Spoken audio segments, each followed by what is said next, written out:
La région de la baie de James s'étend au nord du Québec à 600 000 environ de Montréal. Contre le gré des Indiens Cris qui occupent le territoire depuis des millénaires, le gouvernement québécois a décidé d'y construire le plus grand ouvrage hydroélectrique jamais imaginé en Amérique du Nord. 7 grands fleuves et 9 de leurs tributaires seront bloqués ou détournés de manière à former une vingtaine d'immenses réservoirs. Une douzaine de centrales produiront près de 12 millions de kilowatts d'électricité. 6 000 milles carrés d'un territoire équivalent aux 2/3 de la France seront inondés. Il en coûtera quelques 10 milliards de dollars pour assouvir la soif d'énergie de l'industrie et de la population dont la consommation double tous les 8 ans.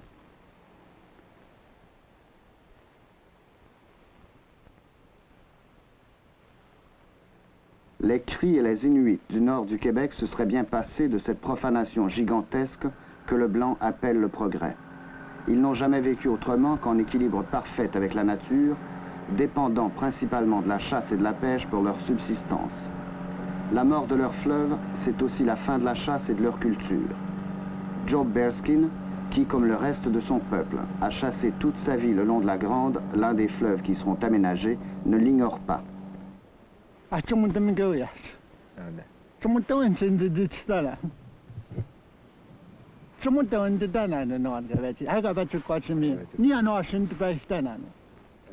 C'est du vol. Voilà ce que nous pensons. Nous disons que l'homme blanc nous vole parce qu'il ne nous a pas demandé. Nous sommes chez nous ici. Le pays est à nous.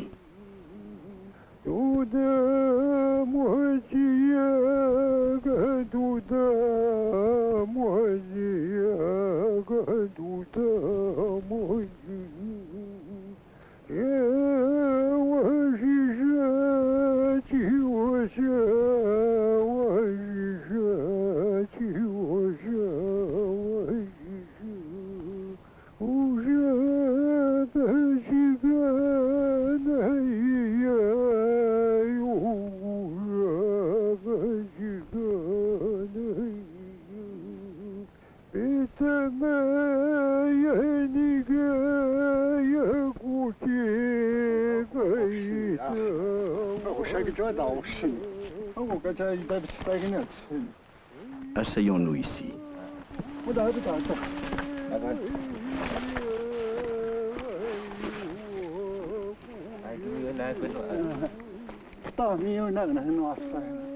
Cette roche est belle à voir et elle est confortable aussi. On fume?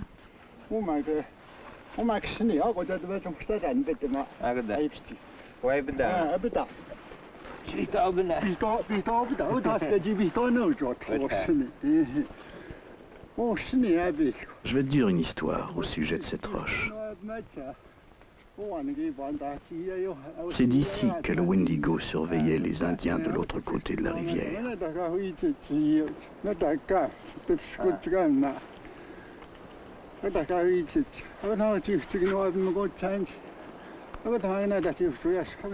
C'est ici que les Indiens l'ont attaqué. Juste ici, sur cette roche. Ils se sont servis de la roche pour le tuer. Tu vois les petites pierres tout autour? Ils l'ont enterré sous la grosse roche, puis ils se sont servis des petites pierres pour couvrir ses pieds et ses mains qui dépassaient. Cette roche, c'était notre poste d'observation. D'ici, on voit dans toutes les directions. On pouvait voir les Indiens venir en amont et en aval. Au printemps, quand nous revenions de nos chasses, nous nous réunissions ici et nous dansions. Tout le monde était heureux. On trouve encore toutes sortes de gibier autour d'ici. Mahut d'hiver est par là. On trouve du lièvre, du ptermigan, des ours, des porcs-épics, des perdrix. Là-bas, il y a des oies et des canards.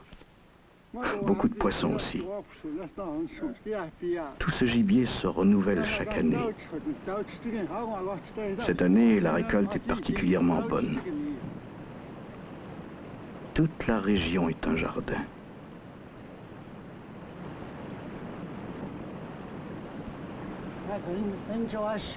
Nous ne pensons pas qu'à notre jardin. Nous pensons aussi à nos enfants. Comme ils aiment chasser, les enfants. Comme ils sont heureux la première fois qu'ils attrapent du gibier.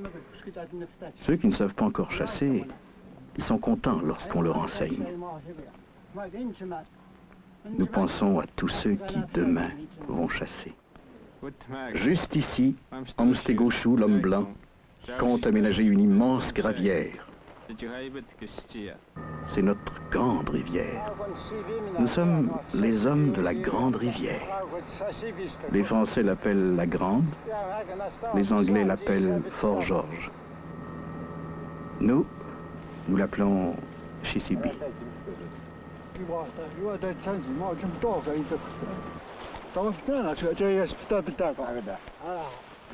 Il y a beaucoup de castors tout le long de la rivière. Tu peux voir par cette branche comme leurs dents sont longues et aiguisées. Ceci prouve que les castors sont venus par ici.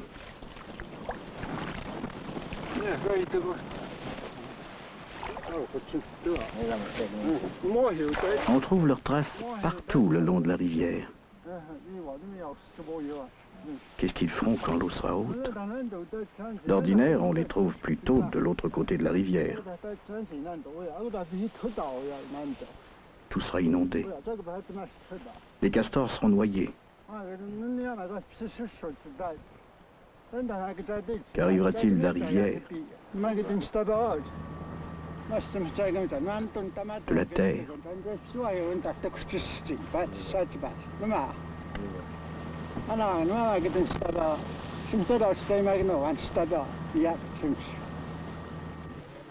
Et des Indiens.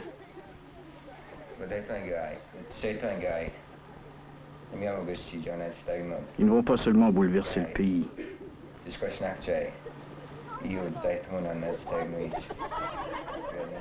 Ils vont aussi bouleverser l'esprit des Indiens.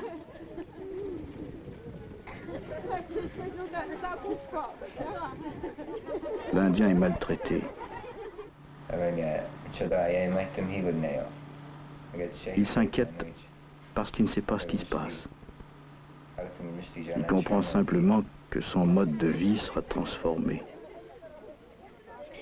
Il est perdu.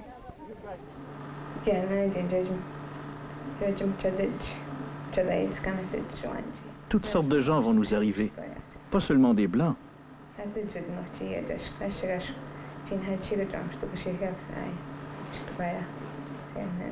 Beaucoup d'Indiens n'acceptent pas encore l'homme blanc. Ils ne sont pas d'accord avec lui.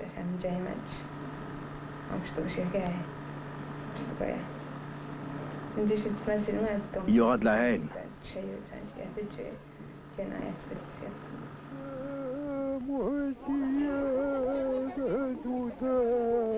Je m'inquiète surtout de ce qui arrivera aux vieilles gens.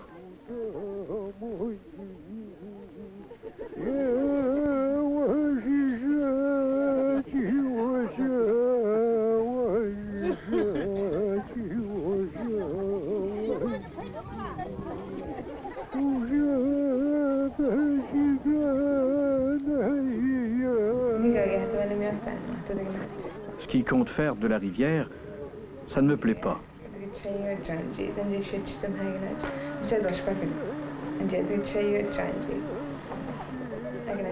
Ça sera injuste, surtout pour les vieilles gens, parce qu'ils n'aiment pas tellement la nourriture des Blancs. Pour nous, c'est moins grave parce que nous avons l'habitude de manger la même chose que les Blancs. Mais les vieux préfèrent la nourriture à laquelle ils sont habitués. Et nous aussi, d'ailleurs, nous aimons bien y revenir à l'occasion.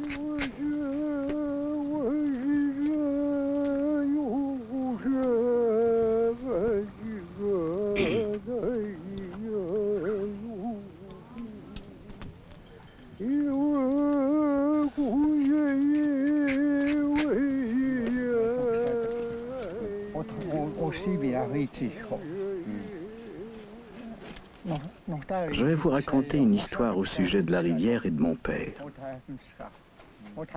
Toute sa vie, il l'a passée sur la rivière et dans les environs, à chasser, à pêcher. Où j'ai tendu mes filets, c'est là qu'il tendait les siens. Il m'amenait ici souvent avant que je commence à chasser. Il pêchait tout le long de la rivière. Puis, il en vint à ne plus pouvoir chasser ni pêcher parce qu'il était trop vieux. Il est mort à 108 ans. Il a cessé de chasser quand il est devenu trop vieux pour se déplacer. Quand nous étions tout petits, il nous apportait à manger. Plus tard, quand il est devenu trop vieux, c'est nous qui avons pris la relève.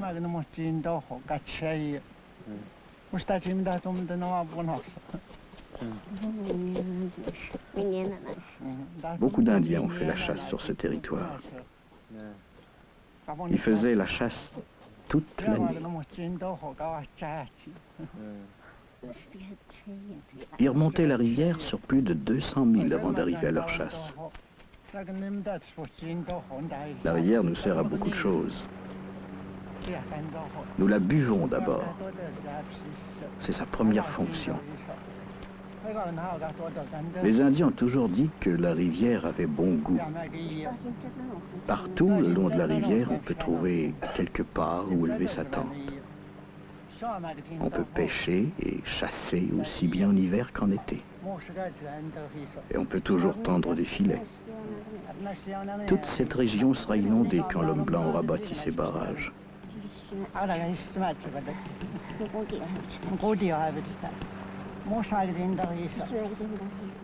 On ne pourra plus camper ici ni pêcher. Tout le gibier sera exterminé.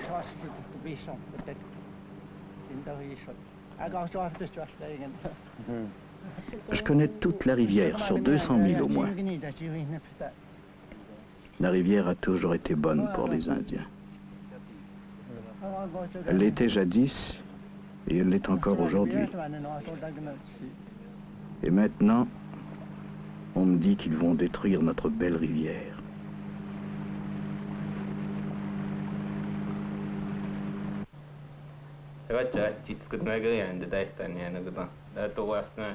Quelquefois, quand je vois la beauté de ce pays, je me demande ce que je suis allé faire à l'école.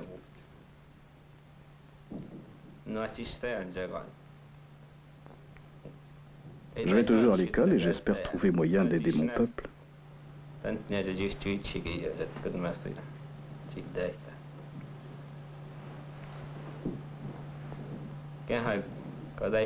Ce que fait l'homme blanc, il me semble qu'il le fait sournoisement. Quand j'ai entendu parler pour la première fois du projet de l'abbé James, j'étais consterné.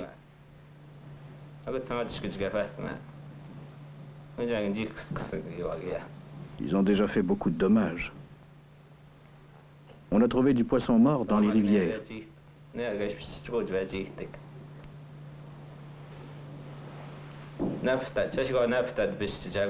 Ils font des tas de gâchis. Quant à moi, il faudrait les traîner en cour.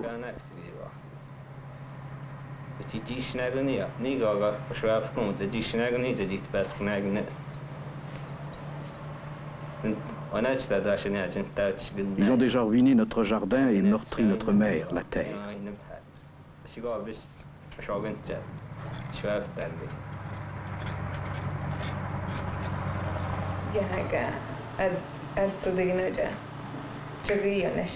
Même s'ils donnent du travail aux Indiens, quelle sorte de travail est-ce que ce sera?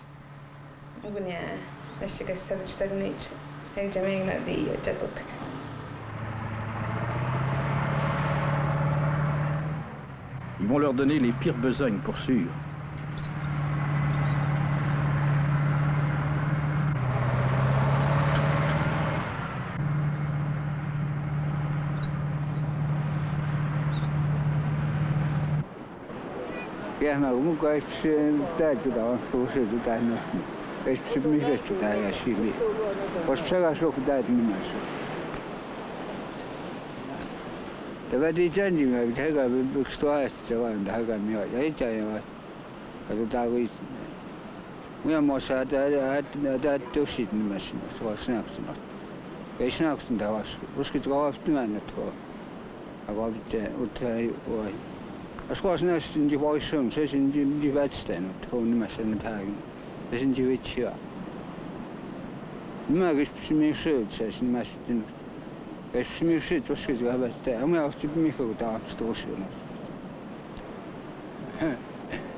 D'où qu'il viendra le poisson une fois qu'ils leur ont fait leur barrage? À cet endroit précis, Amstegoshu va construire une immense centrale enjambant la rivière. Il ne sera plus possible d'attraper du poisson ici. Depuis que je sais comment tendre un filet, je viens ici pêcher. Chaque fois que nous avons un peu de temps, nous venons ici, les gens du village. Ce sera terrible s'ils élèvent leur barrage. Tout le monde en souffrira. Beaucoup de gens vivent de la pêche durant l'été. C'est ici que nous trouvons de quoi manger parce que la plupart d'entre nous n'aimons pas beaucoup la nourriture des Blancs. Nous préférons manger le gibier que nous attrapons.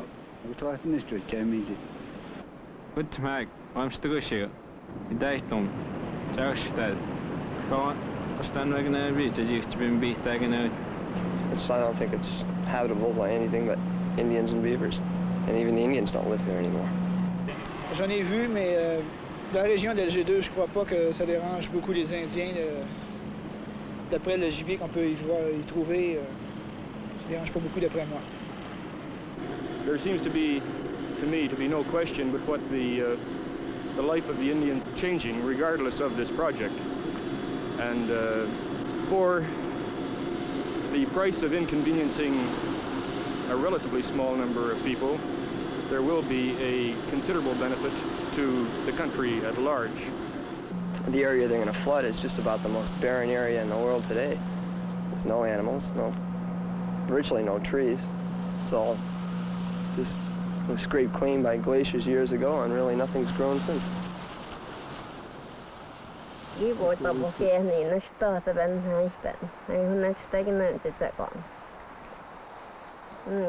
J'aime pas qu'on vienne détruire notre jardin, moi non plus. Je suis tout entière contre le projet si on est pour détruire les bêtes qui vivent ici.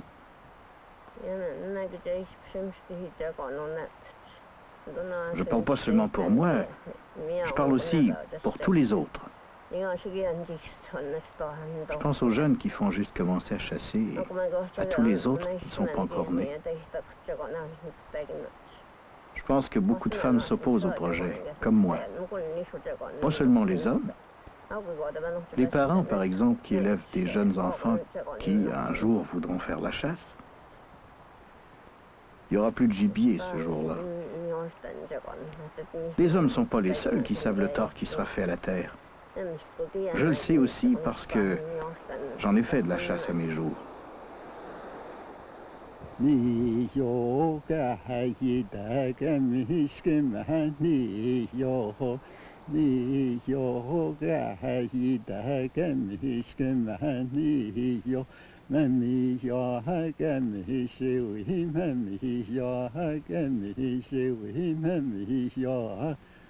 No jibel wisti go asio, no jibel wisti go asio, no jibel wisti go asio, no jibel wisti go asio, aya, no jibel wisti go asio, aya, no jibel wisti go asio. no chipao huisti koa si haya no chipao huisti koa si haya. J'ai entendu dire que l'homme blanc pense que tout est désert par ici. Mais comment peut-il le penser quand il y a tant de gens qui vivent ici? S'il connaît quelque chose des Indiens, il pense autrement pour sûr.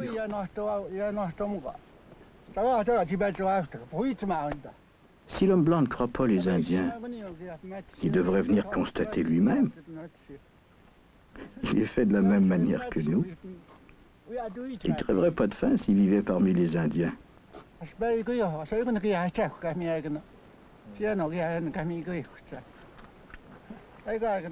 Il y a une âme comme la nôtre. Tout le monde a une âme. Sauf que l'homme blanc ne sait pas s'en servir. Il s'en sert seulement pour son profit. Voilà ce que je pense.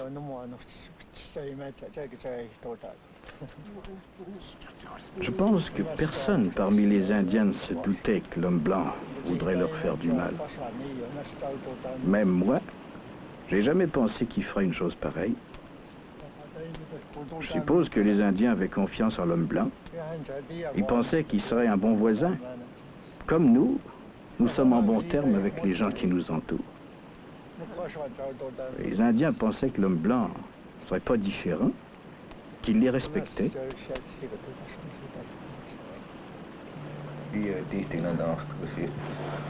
Si un Indien se permettait de faire la même chose chez les Blancs, il se retrouverait en prison.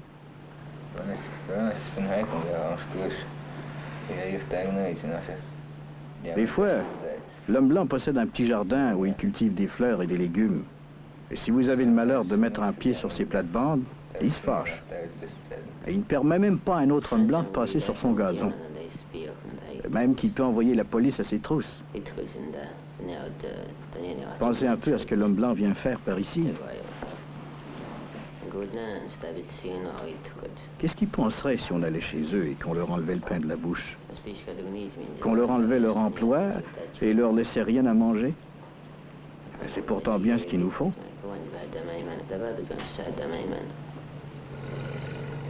Ils nous enlèvent la terre qui nous a toujours nourris.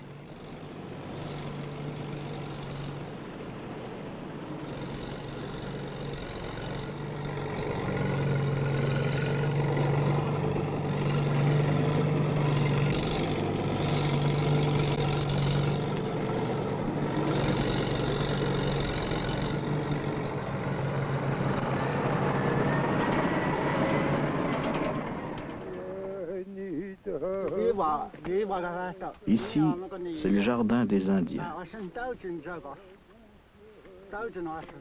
Les Indiens font partie des fruits de ce jardin.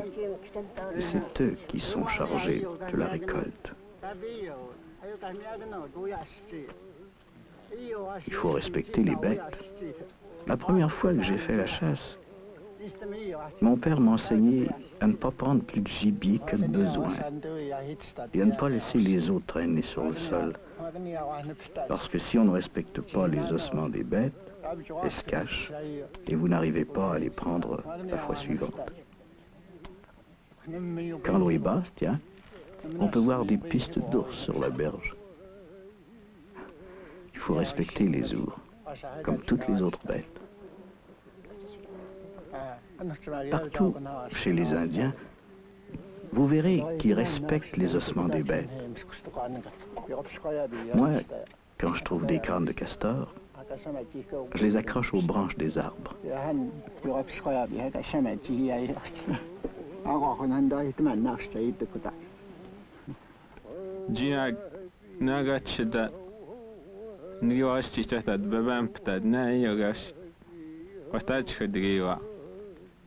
L'ours est l'un des plus intelligents de tous les animaux. Tu vois, l'ours a retourné cette pierre. Il est venu s'empiffrer de fourmis, puis il a retourné la pierre comme elle était, de façon que les fourmis y reviennent.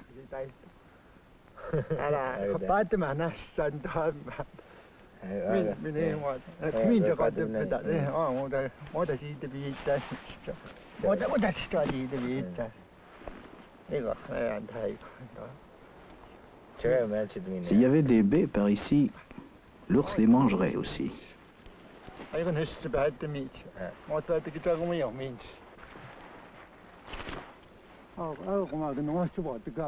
Tu vois quel porc-épic a goûté des feuilles de cet arbre. C'est l'un de ses mets favoris. Nous prenons bien soin des arbres parce que les animaux en dépendent pour leur nourriture. Le porc-épic n'est pas seul à se nourrir de ces feuilles. Tu peux voir que le lièvre est venu. Le ptarmigan aussi.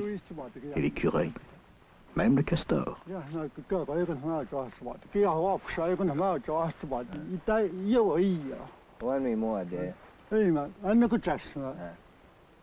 Ce cône, c'est ce que préfère l'écureuil.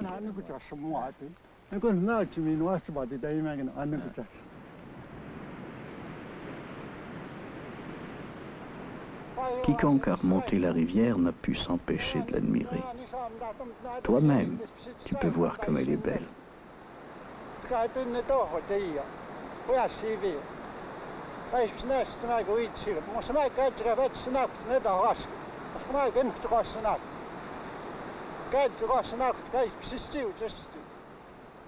Toute sa vie, mon père a campé par ici.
The area they're going to flood is just about the most barren area in the world today. There's no animals, virtually no trees. It's all just was scraped clean by glaciers years ago, and really nothing's grown since.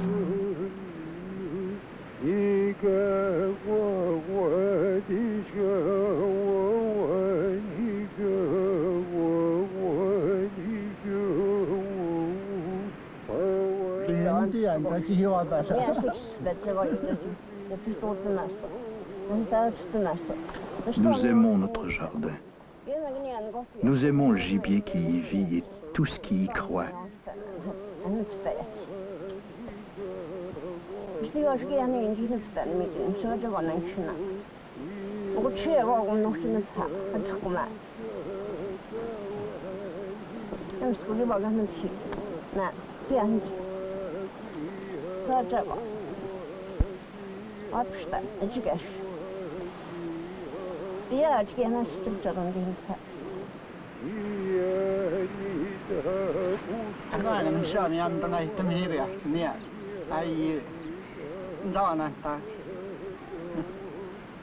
Regarde la terre.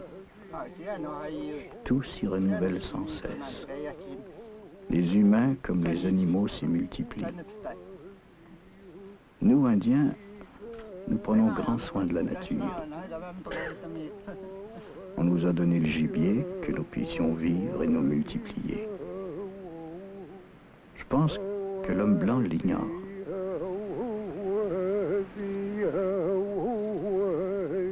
J'ai toujours pensé que le territoire que nous occupons appartenait aux Indiens.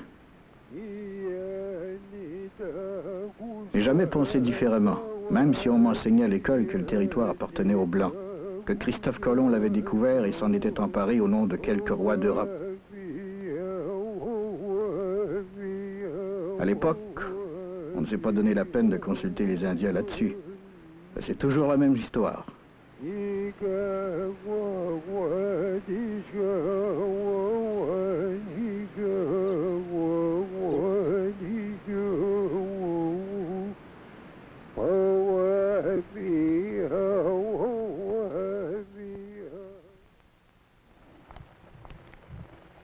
L'homme blanc est insensible à tout ce qui respire sur la terre. C'est ce que nous pensons. À nous, Indiens, l'homme blanc apparaît comme un enfant gâté qui accapare tout et ne partage rien, en brise tout, qui ne mûrira jamais.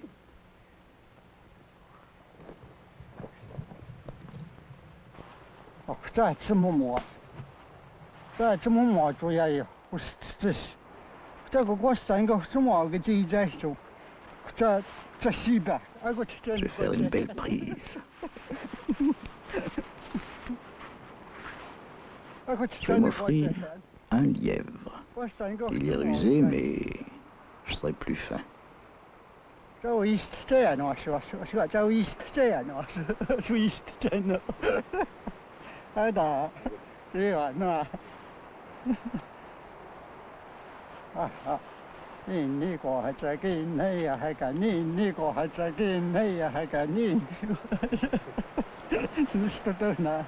Toujours on chante quand on tend un collet, parce qu'on a le cœur à chanter.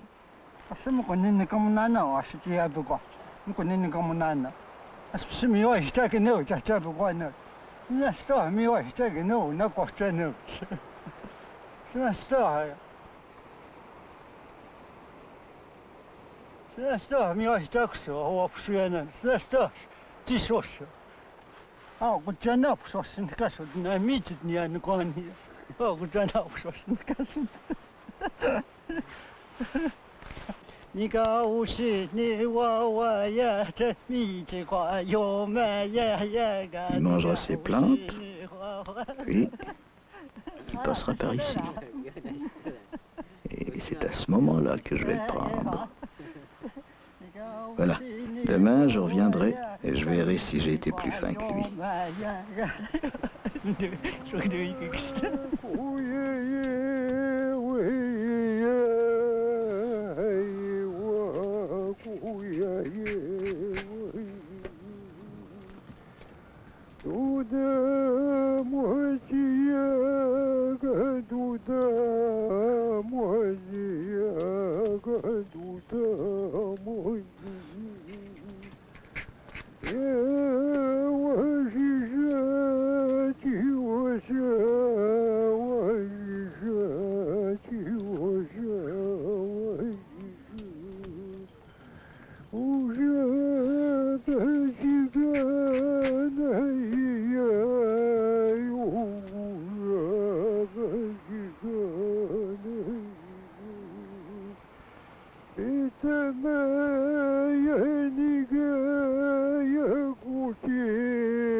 La voici. Un tout petit levreau. C'est pas un lièvre, ça. C'est trop petit pour un vieux chasseur comme moi. Jamais je n'arriverai à nourrir tout le monde avec cette mignonne. Allez,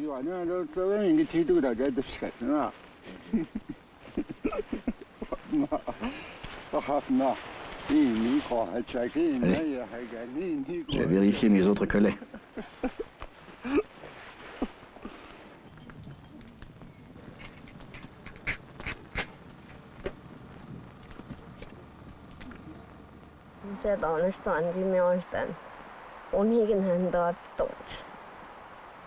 Ah, comme j'étais heureuse quand j'allais vérifier ces pièges. Quelquefois, je rapportais une martre, ou bien un vison, ou un autre animal. Et j'étais folle de joie. Moi aussi, je tuais du gibier. J'ai tué toutes sortes de gibier. La chasse, c'est toute ma vie. Réparer ses filets, tuer du gibier, étriper des castors, voilà ce que j'aime. J'aime toutes les sortes de gibier, surtout celui qu'ils rapportent. Aussi, quand je pense à ce qu'ils vont faire, je suis hors de moi. Je suis heureuse quand je dépiote le castor et la loutre. Tout ce qu'ils rapportent aussi. Poissons, lièvres, ptarmigans. J'aime autant l'un que l'autre.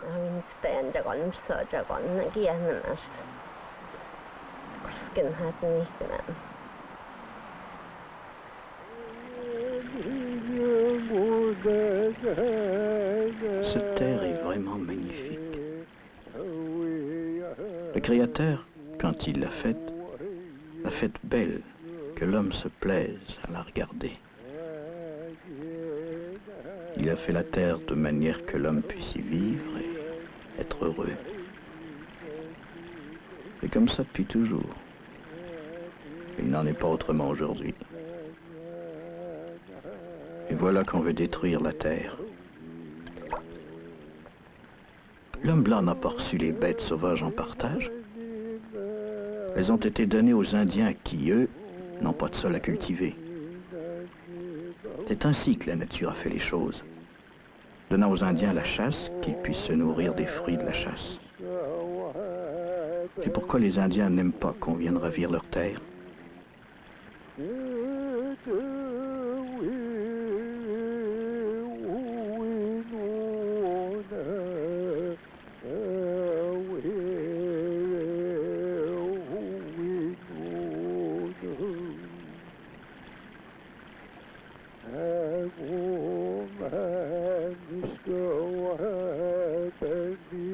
Nous tirons de la rivière tout ce qu'elle nous offre. Notre rivière. Notre grande rivière. Nous sommes les habitants de la grande rivière.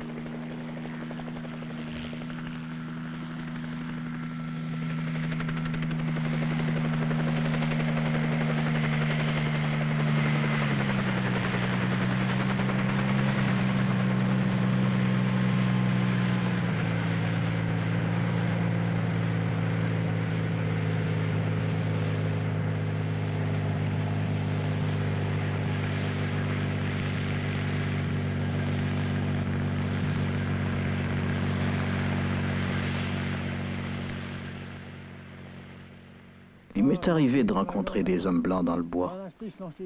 Chaque fois, je leur ai demandé ce qu'ils faisaient. Ils ne m'ont jamais répondu. Ils me disaient simplement « On travaille ». C'est la réponse qu'ils me faisaient.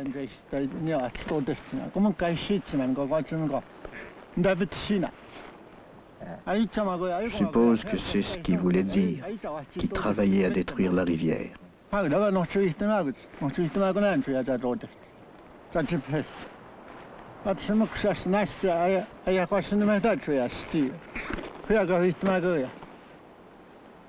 Les Indiens étaient méfiants aussi.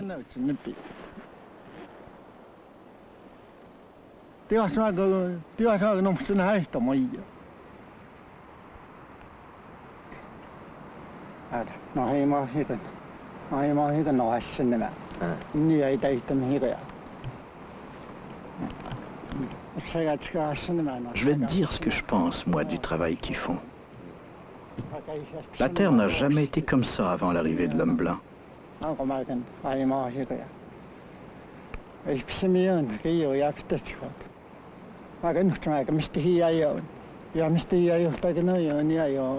Elle était belle. Voilà ce que je veux dire.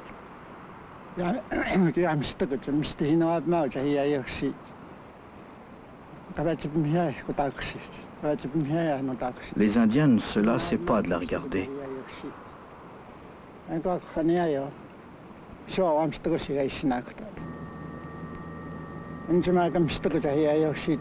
Maintenant, il est abîmé, meurtri. Je l'ai vu moi-même du haut des airs en venant ici. On l'a saccagé. On a pourri ses fruits. Déraciné ses arbres.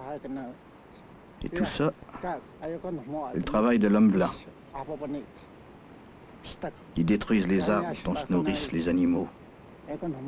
Le porc-épic, le ptarmigan, le lièvre ne peuvent pas vivre sans ces arbres.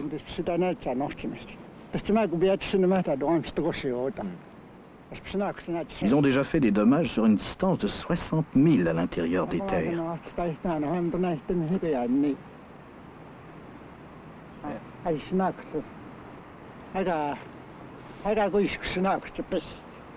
Tout ça m'inquiète et je me demande, ils nous dérobent notre terre à nous, les propriétaires du territoire. Et je ne peux m'empêcher d'y penser.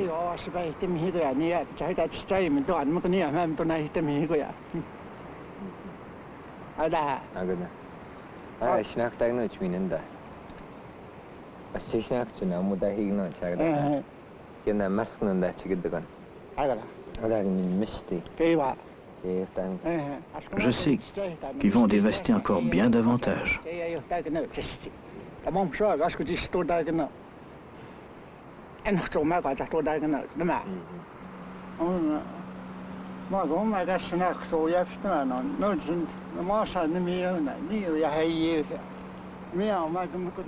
Et ceci, mon sang d'Indien ne fait qu'un tour quand je vois ceci. Je ne suis pas seul à me révolter. Tous les Indiens pensent comme moi. Nous sommes tous du même avis. Nous pouvons nous empêcher de penser à l'avenir quand nous voyons des choses comme celle-là se produire.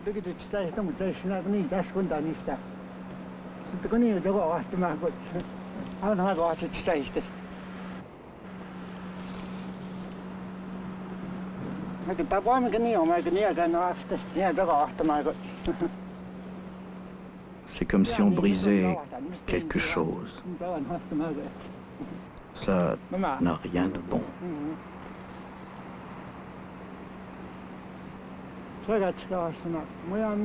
On dirait que des gens se sont battus. On fait la guerre. Tout est détruit. J'ai déjà vu cela à l'appariement des ours. Ils se battent et démolissent tout autour d'eux.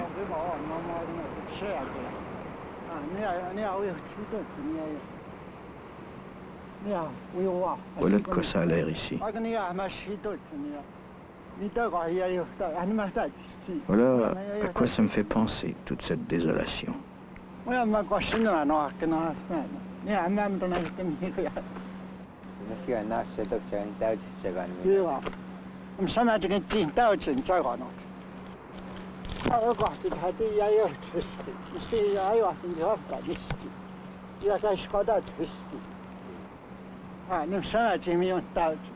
Ça ne repoussera jamais.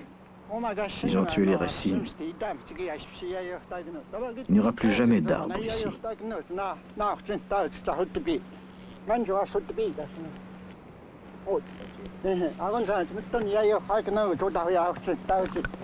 Voici les racines. Sont mortes pour toujours. Ne dis-je pas la vérité?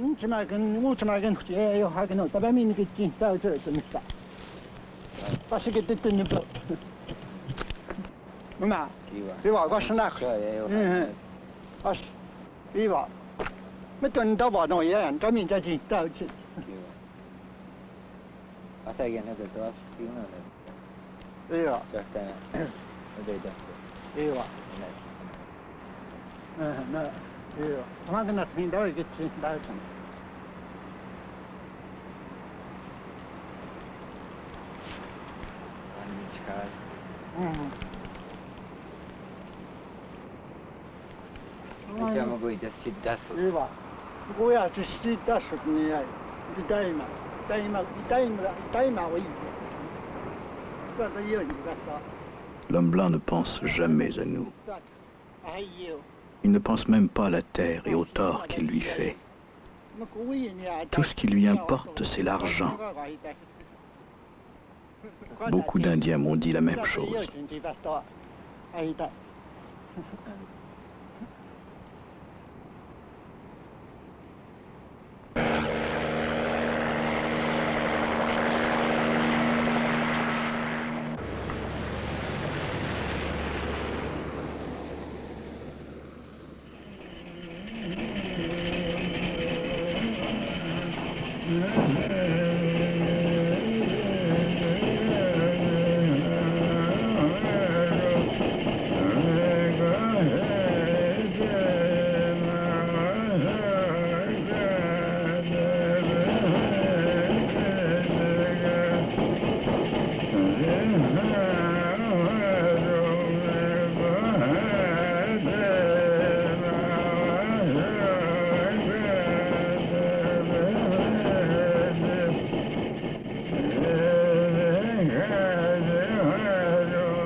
Où sont les camps des Blancs?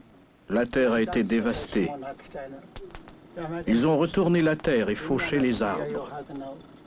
Partout, des ordures, des déchets ont été emportés par la rivière et jonchent le rivage. L'homme blanc a saccagé les deux côtés de la rivière, toutes les places que nous trouvions si belles.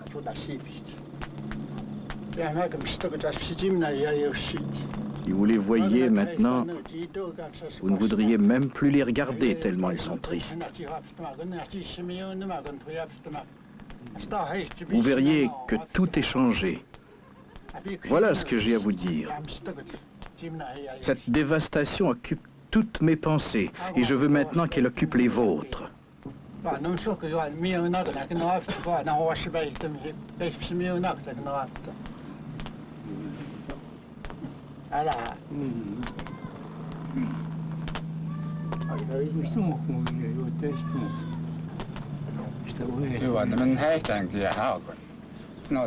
Je ne veux pas de ce projet.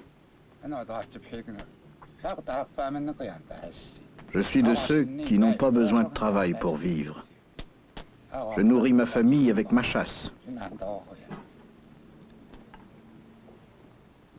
Le dernier hiver, je suis allé dans les bois, loin dans les bois. Partout où l'homme blanc est passé, la terre était ravagée.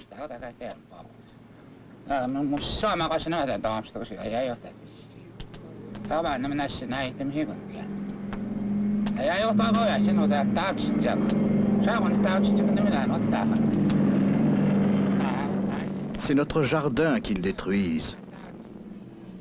Le gibier se renouvelle sans cesse pour que nous ayons de quoi chasser et de quoi manger. Sur ma chasse, l'homme blanc a fait des tas de ravages. Depuis que l'homme blanc a envahi notre pays, des tas de poissons sont morts dans les lacs qui fourmillaient de poissons. J'en ai vu des centaines sur le rivage.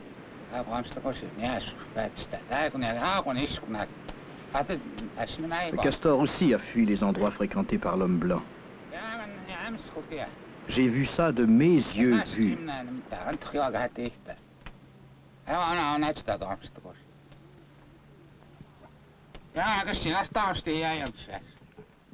J'ai même aidé l'homme blanc à exercer ses ravages parce que j'ai travaillé pour lui l'été dernier. Je ne savais pas au juste ce qu'il faisait.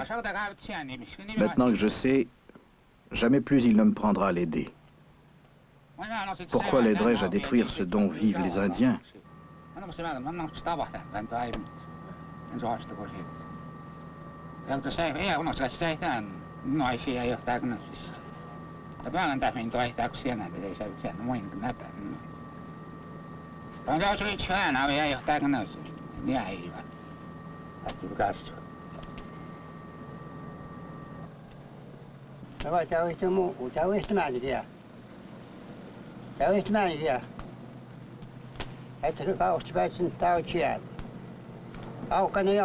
Moi aussi, je vais vous parler des lieux où j'ai grandi.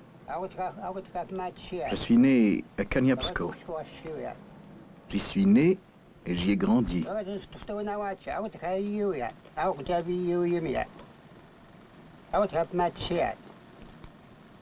S'ils inondent ce territoire, quantité de gibier qu'auraient pu capturer les Indiens pour se nourrir va périr. La terre sera engloutie s'ils construisent des barrages là où ils disent.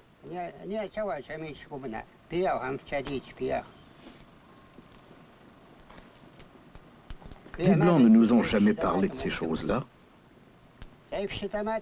J'ai idée qu'ils travaillent en amont de la rivière depuis des années, mais qu'ils n'en ont jamais rien dit.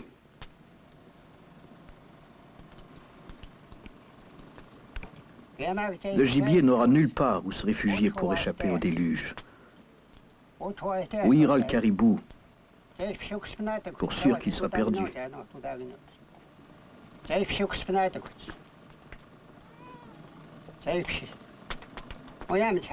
Vous verrez de quelle hauteur seront les barrages et de quelle dimension.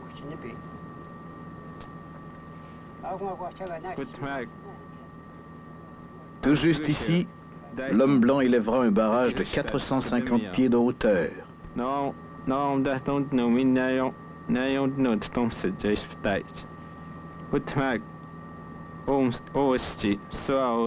Toute cette terre sera submergée.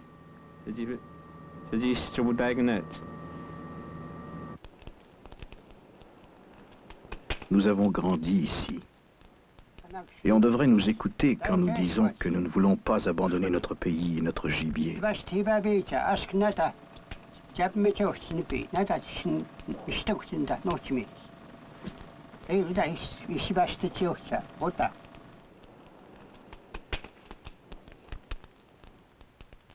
J'ai enterré 10 des miens sur l'emplacement d'un des barrages.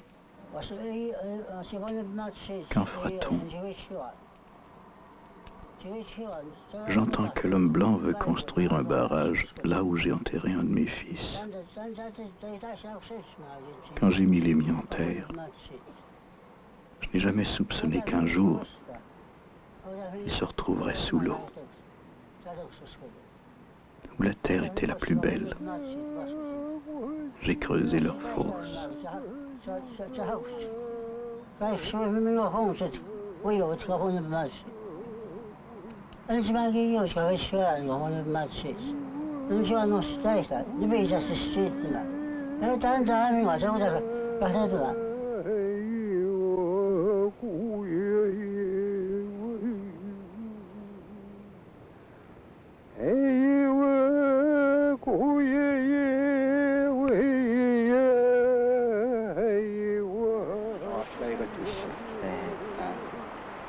Nous plaçons nos morts face au soleil levant. Le soleil le plus beau est le soleil du matin. Et avant qu'il ne meure, l'Indien le contemplait chaque jour. Chaque matin, il sortait de sa tente pour voir le soleil levant. Les matins sont si beaux. Quand l'Indien meurt, nous continuons de le traiter comme s'il était parmi nous. Il est toujours parti de la nature. C'est pourquoi nous le couchons face au soleil levant. Il n'est rien de plus beau que le soleil du matin, du premier matin. Voilà comment nous plaçons nos morts, de manière qu'ils contemplent toujours le soleil du matin. Et on veut maintenant les submerger. Ce n'est pas juste. Nous